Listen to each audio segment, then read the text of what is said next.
Good evening. This is CTV News. I'm Patricia Vallone. Well, federal dollars aimed at improving the quality of life are coming to Prince George's County. Federal, state, and local leaders gathered at the Addison Road Seat Pleasant Metro Station to announce a $25 million RAISE grant. RAISE stands for Rebuilding American Infrastructure with Sustainability and Equity. The money will go toward improvements and expansion of the regional trail network. By now you may be familiar with our vision to revitalize what we have talked about over and over again. We are so excited and proud about the Blue Line Corridor. It is a vision of economic development and economic opportunity that we have waited for a very long time in Prince George's. But it's also a vision of smart growth, and a major part of this involves making the surrounding area all around us more walkable and bikeable, and providing amenities for those neighborhoods that have been overlooked for such a long time. And the Seat Pleasant Addison Road Metro Station area will be a part of the Central Avenue Connector Trail. And federal lawmakers also make a stop at the Arc of Prince George's. Members of Maryland's congressional delegation awarded the Arc with an $820,000 grant that will help the organization expand its services for persons with intellectual and developmental challenges. And so the grant funds will support activities like employment support. It will help us ensure that people with special needs or young kids are prepared for life after school. And it will also do things like help us drive improvements in the health of people with developmental disabilities who particularly have persistent issues with hypertension and diabetes, and so wellness and those sorts of things will be a huge part of this grant as well. And Malone says the grant will also help the organization expand its services to the Latino community. Well, supporters of a hard-fought rent stabilization bill in Montgomery County celebrate its enactment today. The historic bill was signed into law this afternoon by County Executive Mark Elrich. It caps yearly rent increases to 3% plus 3% inflation for a total of 6%. Some critics say this is going to stifle development, and the part I love is it's the same ones who complain there hasn't been any development here for the last 2 decades, where there was no rent stabilization. So blaming something on this bill that is a pre-existing condition is a bit ridiculous. We stand united and filled with immense gratitude as we become the first county in the state of Maryland to pass a groundbreaking permanent rent stabilization bill. And 35% of Montgomery County residents currently rent their homes. Well, a bicyclist is killed after he was struck by a vehicle Sunday night in Upper Marlboro. 43-year-old Gregory McCullum of Upper Marlboro died at the scene. The crash happened just before 8 near Federal Court and William Beans Road. Both the cyclist and the driver were traveling southbound at the time.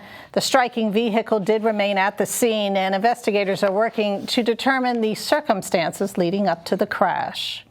And you are watching CTV News. I'm Patricia Vallone. Coming up, many Maryland families are struggling to keep up with the high cost of groceries. We'll find out what this means for children when we come back.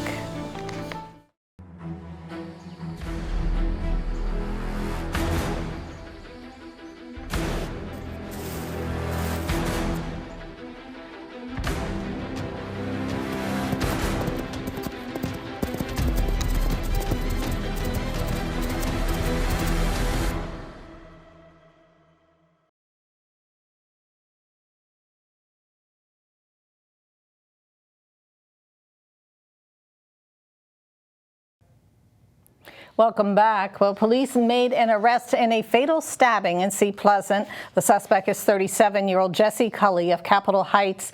Cully has been charged as an accessory in the murder of 62-year-old Mervyn Daniel. Police say Daniel was killed during a dispute at a restaurant on July 8th. They say this person, 21-year-old Rakia Poston, actually stabbed the victim.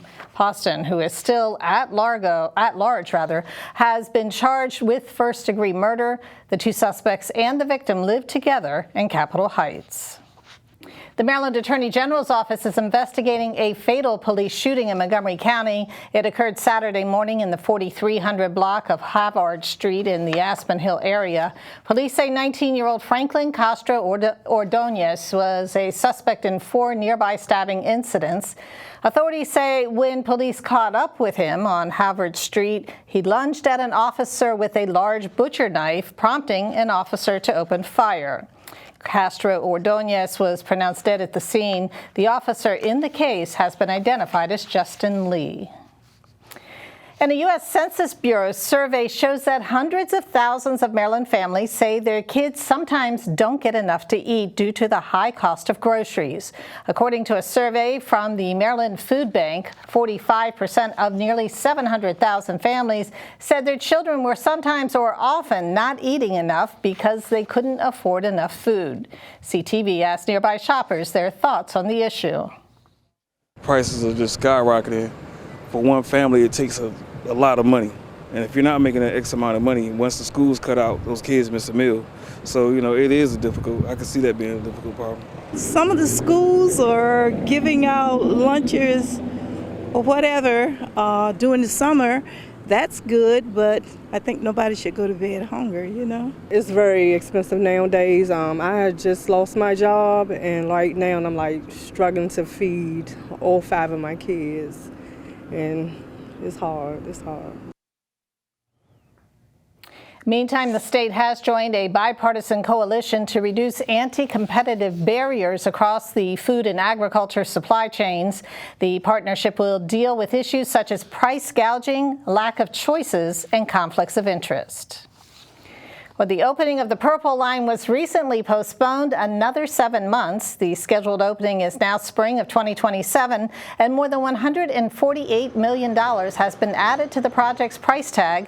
Since its initial approval, the contract amount has ballooned from $5.6 billion to more than $9.4 billion. The latest delay was for the need to relocate utilities. This modification stemmed from the fact that when the previous iteration of the private partner stepped off the job, the previous administration, MDOT, had said, well, we'll take care of, some utility work. Well, they couldn't do it. They totally overpromised. And so because of that utility work is still not done. And so we needed to do this modification to finalize that utility work and to add some additional time to the project. And later this week, Comptroller Learman discusses why she thinks public-private partnerships are not always the best idea for certain projects. Well, climate town halls are set to kick off this weekend in Maryland. Policymakers will solicit public opinion on a recently released blueprint for achieving the state's new climate goals. The Department of the Environment has laid out a schedule for 7 public meetings. The first will take place tomorrow at 6 p.m. at Bowie State University in the Proctor Building. The public can register to attend the session at the website on the bottom of your screen.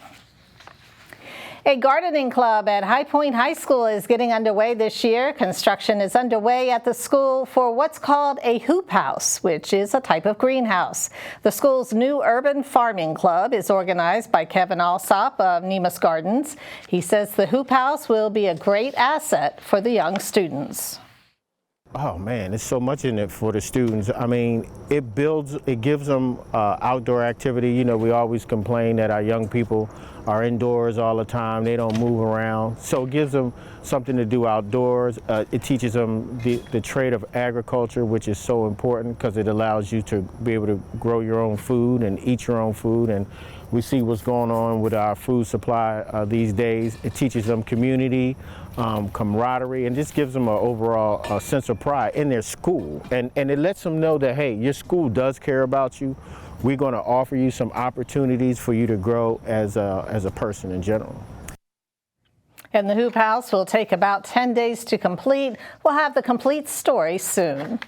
And you are watching CTV News. Coming up, Simon Buggs with your Monday Sports Page Report. Stay tuned. What's going on, everybody? And coming up in sports, a recap of the series of the Bowie Bay Sox and the Harrisburg Senators. Stay right there. Summer. It's kids' favorite season, right? Filled with ice cream, sprinklers, and vacations. But it is not that way for every child. For many kids living in poverty, summer is the hardest time. Without regular school meals, access to a library, or even transportation to be able to see their friends, summer is hard for so many. It's time we made summer fair.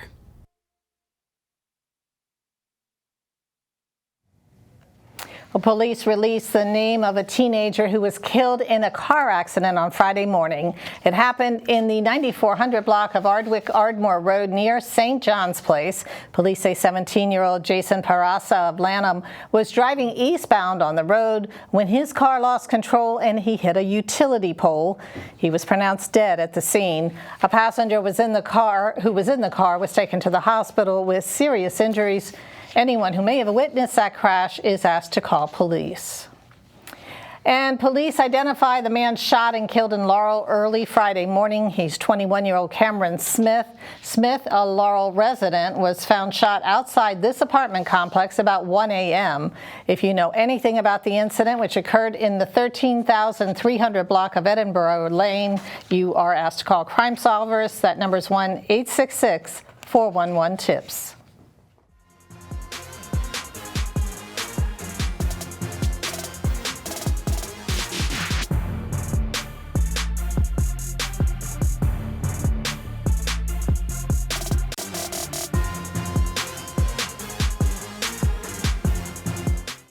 Alright everyone, it's time for your Monday sports page. A battle of the Beltway took place over the weekend as the minor league affiliates of the Orioles and Nationals, the Bowie Bay Sox and Harrisburg Senators faced off. The Bay Sox will dominate the series, winning 5 of 6 games, including yesterday's final score of 4-3.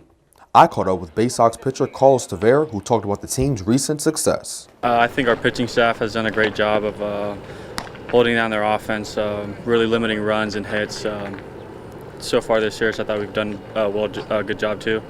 Offensively, when we have runners in scoring position, getting them to home and scoring. So it's been an overall team effort, and both sides are doing what they're supposed to do. The Bay Sox have also played well over the last couple of weeks, winning 8 of their last 10 games. And outfielder Dante Williams believes the team's level of energy had a lot to do with that. I mean, All-Star break helped a little bit, so we had those 4 days to kind of lay back and relax a little bit, but just bringing the energy out in the second half, it's a 0-0 record, so anything that happened before that, just wash that away and just come out with a clean start and just have a lot of energy and just play for the guy next to you and just be great teammates and carry that on the field. Bowie will now shift their focus to their series against a familiar foe in the Somerset Patriots. In Bowie's last game against the Patriots, they went 2-4. And they will try to start the series off strong tomorrow at 12:05. Sticking with baseball news, the Orioles and Nationals will both take the diamond tonight. Baltimore against the Phillies at 6:40 and Washington against the Rockies at 7:05. And that is your Monday sports page. Simon Buggs, CTV Sports. Thanks, Simon. And now we're going to get a quick check on our 3-day weather forecast. Tonight, more showers and patchy fog with a low near 69.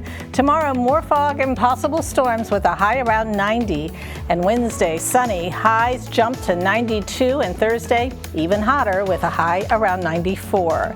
And now for the community calendar. Get your hands dirty with the Hyattsville community to build a new multi-sport court. The new court will be built at the Jesse J. Ward Junior Recreation Center. Building day will be this Saturday, July 29th from 8 a.m. to 3 p.m. If you want to be a part of the team, you can register at the website on your screen. Be sure to bring your sunblock. It's going to be a hot one. And that wraps up our CTV News Update. Join us again tomorrow at 4:30. Have a great night.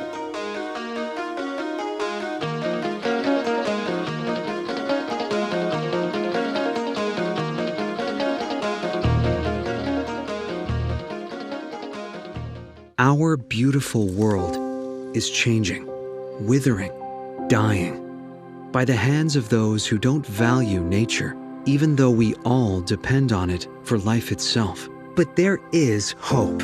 Together with caring friends, the Nature Conservancy can restore our lands and save our wildlife with big solutions only nature can provide.